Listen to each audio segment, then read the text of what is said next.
Hi y'all, it's Andrea over at Sewspire.com, and today I am here with the fourth project in our Sewspire Handmade Holiday Series, which began October 1st and will run through Tuesday, December 3rd.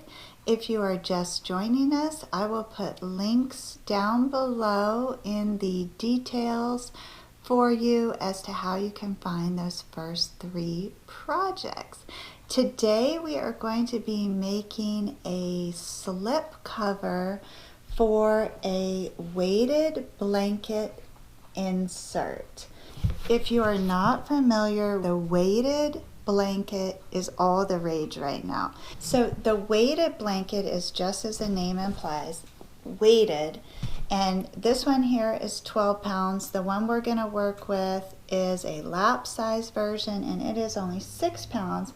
But it provides soothing pressure, which can help create a peaceful and relaxed feeling, much like being hugged. And I can vouch this is in fact true. I have one, my daughter has one, my husband has one. We all love our weighted blanket. So I'm really excited that the folks over at Fairfield were willing to send me 2 of these to play with, and I have come up with a really beautiful cover here that is quilted on the front, and then it has a solid cotton back, and it's like the duvet style, so we're going to incorporate ties so that you can easily insert the weighted blanket and then remove that for when you want to wash the cover. Now, one note, the weighted blankets are not for use by children under 5 years of age or 50 pounds. So this gift actually is more appropriate for the teens and adults on your gift list, okay? I will include a photograph of the specifications at the end of the video so you can zoom in and read about the product. And I will also put a link to where you can purchase your own pre-made weighted blanket insert. Okay, so what I want to do, you can see my quilt front is complete, and it's a very simple design, which I know those of you who quilt can really take to the next level and jazz that up, and you have the skills to do that. But I wanted to create this very simple design for those people out in our community that are not quilters per se, but would love to create a special one-of-a-kind gift for someone that they love, okay? So if you do quilt, feel free to go to town and create a gorgeous, intricate quilt panel for the front. The basic measurements which I provide for you for the back panel can be used as a gauge if you're going to custom design your front panel. But I'm going to show you all how to create the one that is shown behind me. So to make that very simple block style, you are going to need 28 6 by 6 inch squares, and you're going to need 5 long cuts of material which measure 6 inches high by 38¼ inches long, okay? So 28 6 by 6 squares, and then 5 of these long 6-inch strips. And I will include those details in the notes for you as well. And just remember, you can always head on over to Sewspire.com, use the search bar there, and see all of the tutorial roundup in one place. That's also a great place if you want to go back and search through the 4 years of tutorials that I've created. So I think that's a little easier than searching here on YouTube. Okay, so let's get started. If you're not familiar with the quilting process, we're going to piece these squares together. So you decide, lay everything out on the floor and decide which patterns you would like where, And then once you have your design put together, you're going to take 2 of the squares and position those right sides facing. And then for this, I use 3/8 of an inch seam allowance because that's where the edge of my machine foot is. And that makes it really easy for me to just keep these seam allowances nice and straight. If you have a narrower seam allowance, use that, because I just think it's very easy to align these with the edge of the foot. And then you're just going to stitch a straight line down one side. I do back stitch at the beginning and the end of my seams, and that's what it looks like. Then you're going to take your 3rd piece in that row and position it right sides facing on that 2nd piece, and then stitch end to end, same seam allowance, and back stitch. And then you take your 4th piece and position that right sides facing on the 3rd piece, stitch across there. And then your 5th piece goes on top of the 4th piece.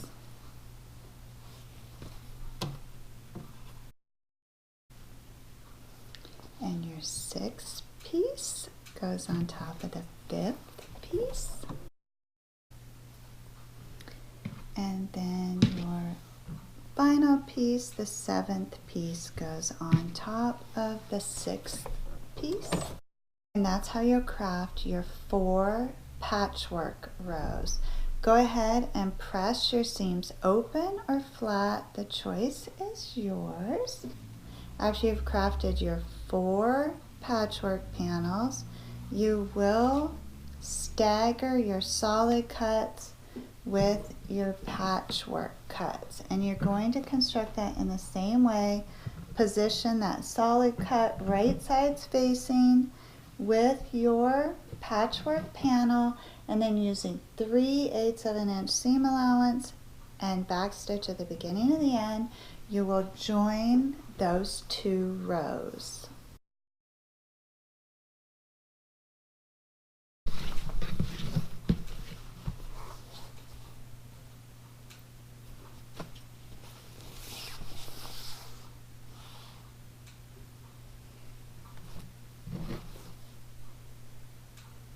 And you're just going to repeat that process until you have attached your 5 rows of solids and your 4 patchwork rows, and then that will create a panel for you which measures roughly 48 inches by 38.25 inches.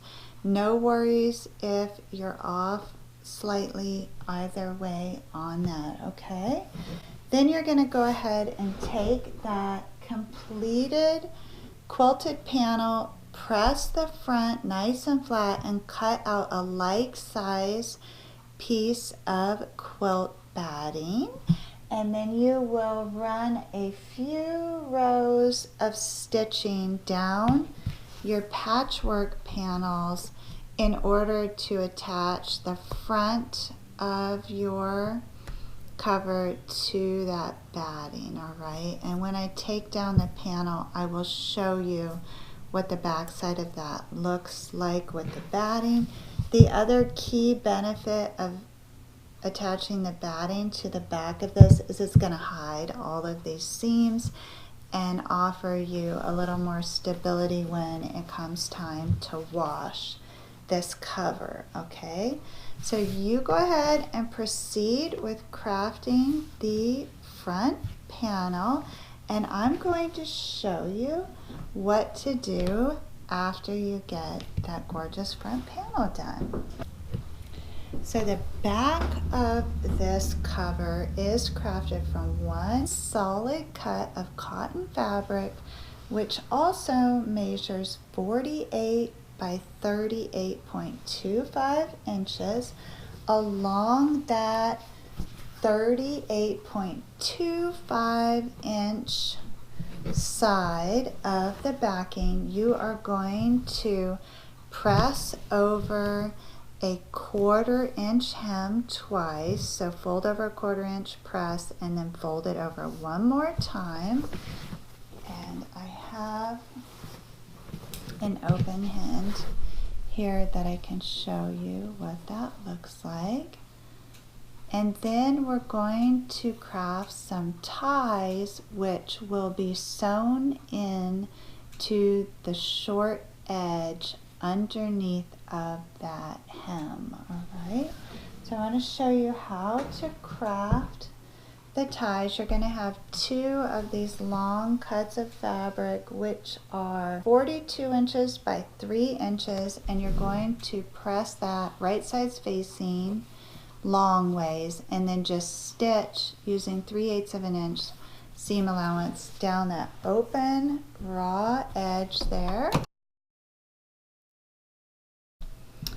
And then hopefully you have a turning tool.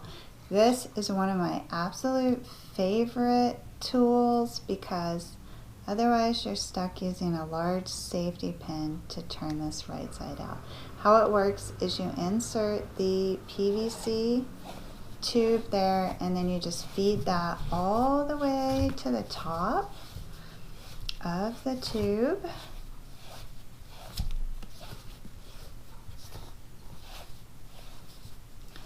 And then when you're just about an inch out, you take the turning tool and you turn that fabric in on itself, and you just push that all the way through to the other side.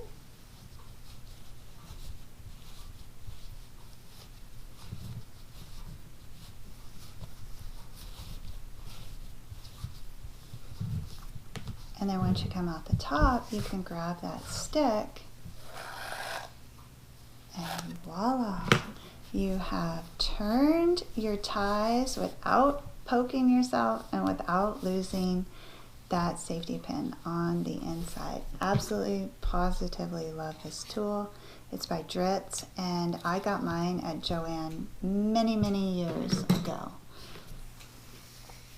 Okay, so I have my ties here, and you can go ahead and press this flat, and then you're going to cut 6 7-inch long ties.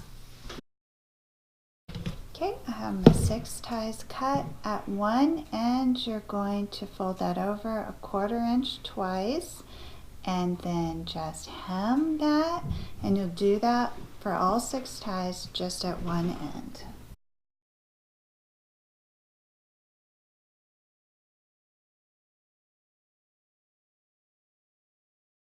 Okay, so I have my 6 ties that are hemmed at the end. Then you'll take those ties and you'll position them 1 inch from the side across that short 38.25 inch side with the hem, and you'll insert that under that hem 1 inch from the side at center, and then 1 inch from the other side, and you're going to repeat that same process at the opposite short side of this, and you'll just come along that really narrow right on the edge of that hem and secure those ties underneath of that hem. These ties are going to become a stress point when you're knotting them. I did back stitch at each point on that hem.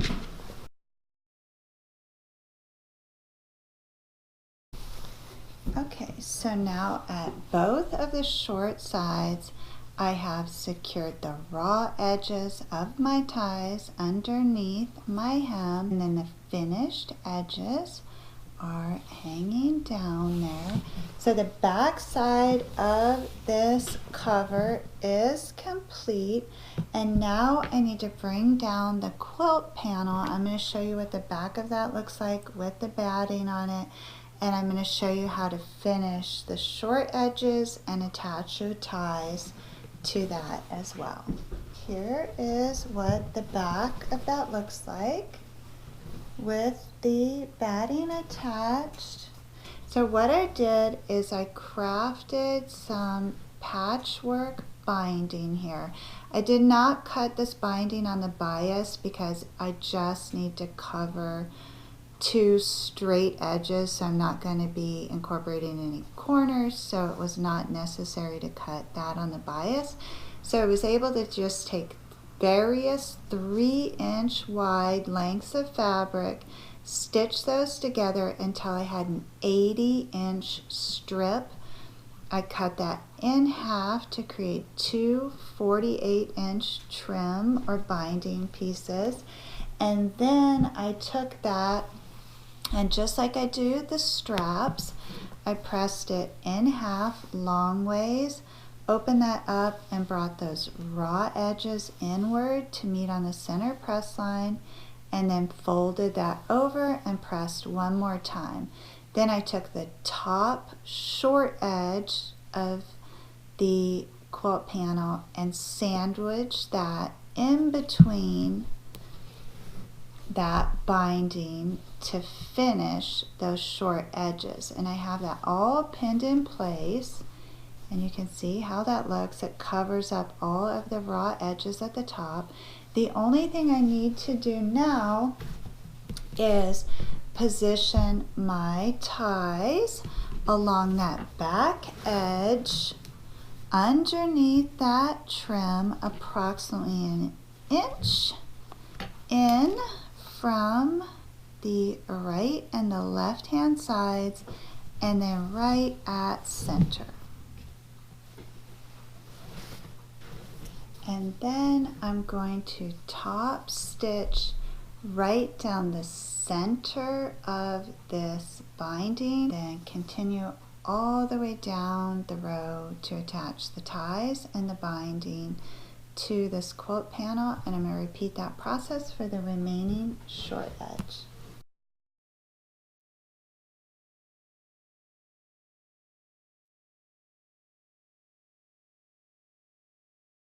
Everything is nice and secure on that first edge. Now I'm going to attach the bottom edge.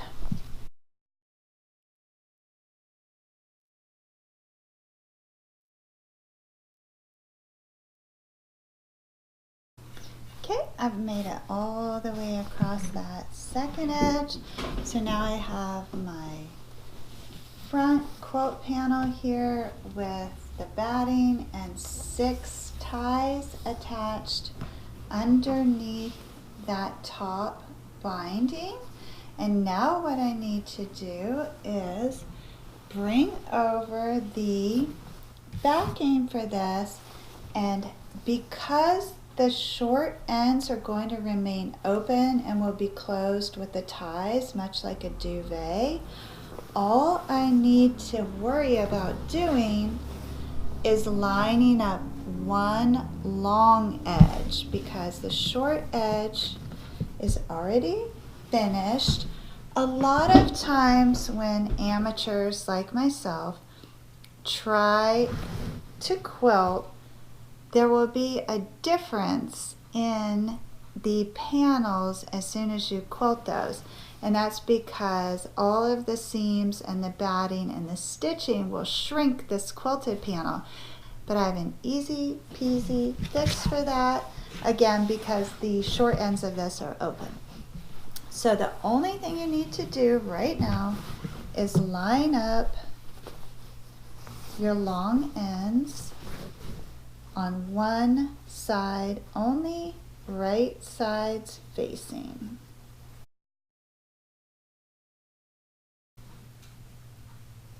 Okay, and as you get to the top of that, if it's longer or shorter or mismatched for any reason, just line up those top edges nice and tidy, and then move back down into that center.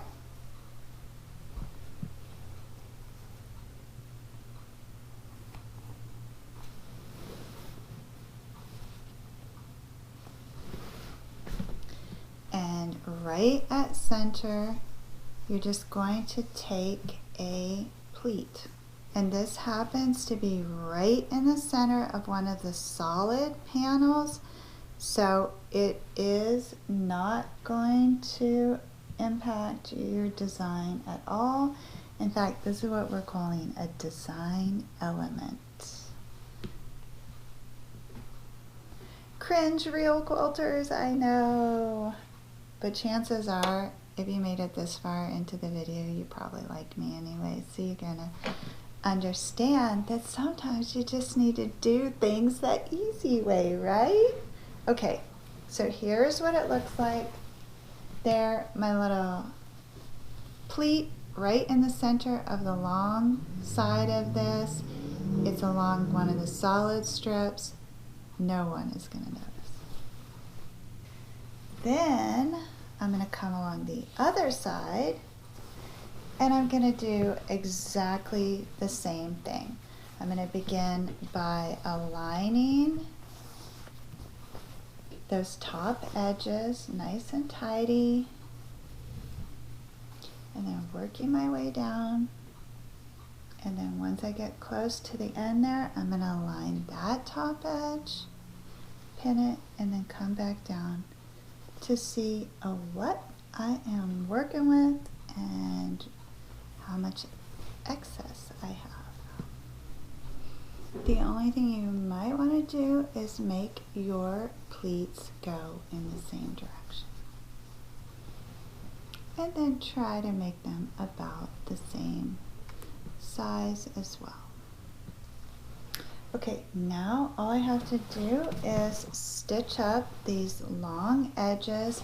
You're going to want to take care with the ties that are along the edge and make sure that you don't stitch them into your side seam. So you can even go ahead and just loosely knot those and push them out of your way while you're closing up that side seam. And then using that same 3/8 of an inch seam allowance, stitch down both long ends. Make sure you back stitch at the top and the bottom. You are confident that you have indeed captured both layers of the material and the quilt batting, then you can go ahead and trim up that excess. And you're going to turn it right side out and press that. It's looking so pretty. Even if they're amateur quilts, they still offer so much comfort. It really always amazes me every time I piece together fabric, add some batting, turn it right side out. You just seriously want to snuggle up with this. And as soon as we put that weighted insert in there, a cup of tea and a good movie is going to be calling your name. So what we want to do to finish this, because there's still the raw edges on the seam, and you're definitely going to want to wash this, is if you press those seams nice and flat, just get your ties up out of the way and then come in with 3/8 of an inch, or just as long as it's more than that 1/4 inch, and encase those seams with a French seam. And you're just going to do that by pressing that nice and flat and stitching straight down, back stitch at the top and the end. And you're going to repeat that on the other side. And then we're just going to make one tiny modification to the weighted blanket, insert that, and voila, we have a really cool gift.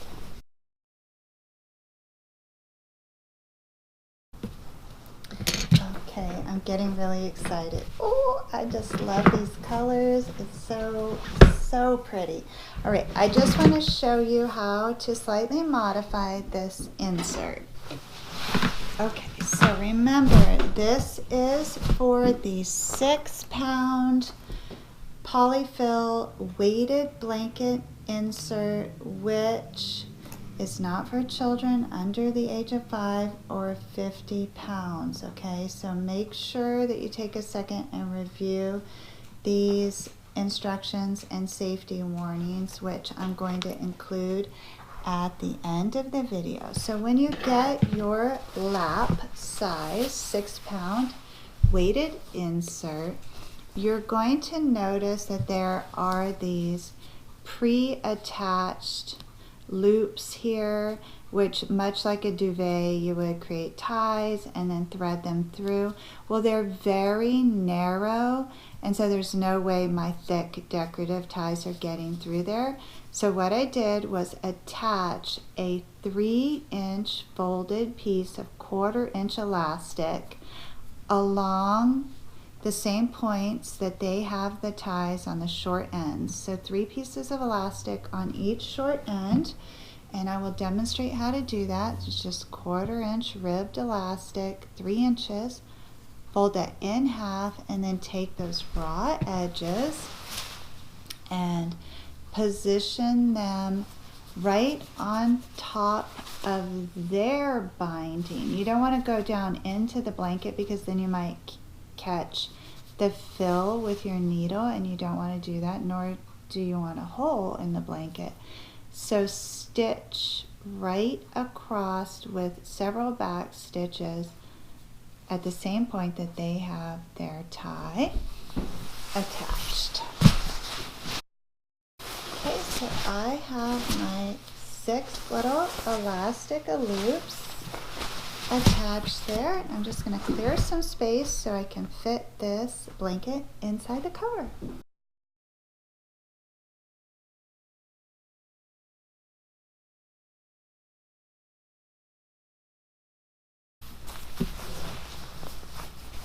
Back tie goes in one side of the elastic, and the front tie goes in the opposite side of the elastic.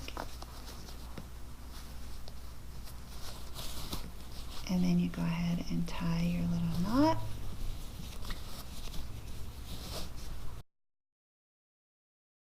Okay, then just pick it up from the corners and give it a good little shake.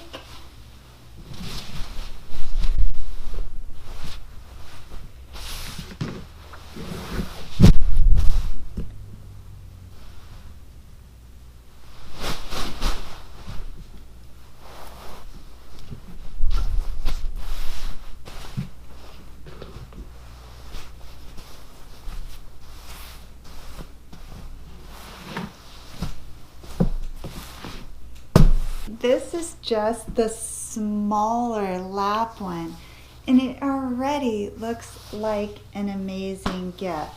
And there's something about this, because it's weighted, like it just feels more substantial.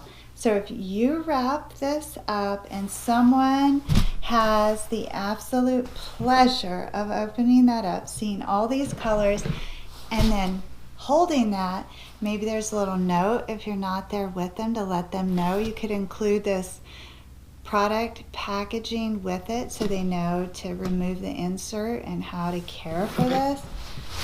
But unless you've tried it, I know it's difficult to imagine, but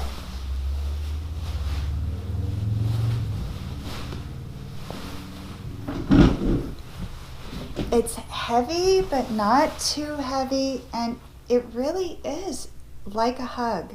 That's the best way that I can describe it. So it's going to be perfect for chilly winters, which are right ahead. The leaves are just beginning to fall here in Virginia. Another great way to use this, of course, is just like a lap blanket. And honestly, it gets cold here in the studio. I will be sewing with this little blanket on my legs. So overall, this was an amazing sensory project. You had the color, you have the weight, you have the sound. I think it makes a super cool gift. You let me know what you think down in the comments. And I look forward to seeing what you do with that front panel. I know some of you are amazing quilters, and you're probably gonna blow our minds with your design. So I'm very excited to see that. I hope that this project has inspired you. I wanna really thank our friends at Fairfield. This was super kind of them to send the inserts, and I'm looking forward to designing a larger cover for this 12-pound blanket too. So again, thank you very much, Fairfield. I will be back next week with another inspired project. That will be our 5th project in this series, and I am very excited to share it with you. If you have any requests, we still have 6 more projects left. You can also leave me a comment and I will see what we can come up with. Otherwise, until we meet again, as always, please know the creative genius in me will be celebrating the creative genius in you. I hope you all have a wonderful week.